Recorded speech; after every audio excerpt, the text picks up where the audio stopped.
আমরা রোজ একই কাজ করতে করতে বোর হয়ে যাই, অর্থাৎ সংসারের কাজকে না মনে হয় যেন একঘেয়ে কাজ, অথচ সেই কাজগুলো করতে আমরা বাধ্য। প্রত্যেকদিন প্রত্যেকটা মানুষের মুখের সামনে খাবার জোগাড় করে দেওয়া, এমনকি নিজেদের খিদে পেলেও তো সেই খাবারটা করেই আমাদের খেতে হয়। ফলে আমরা ভীষণভাবে ডিমোটিভেট হয়ে যাই এবং ভাবি এই একঘেয়ে কাজ, সকাল হলেই কি রান্না করব, বিকেল হলেই কি রান্না করব, সংসারে কোন জিনিসটা বাড়ন্ত, কোন জিনিসটা নিয়ে আসতে হবে, এই সমস্ত কিছু মাথায় রাখতে রাখতে একটা সময় আমরা পাজলড হয়ে যাই। তাই জন্য কিছু কিছু ক্ষেত্রে না নিজেদেরকে একটু যদি আমরা অর্গানাইজ রাখি, নিজেদের চিন্তাভাবনাগুলোকে একটু ক্লিয়ার রাখি, খুব সুবিধা হয়।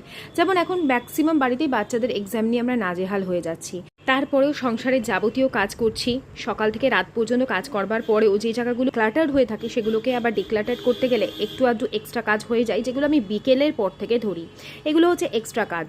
নিজেদের সংসারের কাজের যদি মন উঠে গিয়ে থাকে, যদি কাজ করতে আর এনার্জি না পাও, আমার চ্যানেলের ব্লগগুলো তোমাদের অনেক হেল্প করবে। নতুন নতুন টিপস অ্যান্ড ট্রিক্সের সাহায্যে তোমরা কিভাবে খুব সহজে অর্গানাইজ থাকা যায় এটাও জানতে পারবে। তাই সাবস্ক্রাইব করে পাশে থাকো।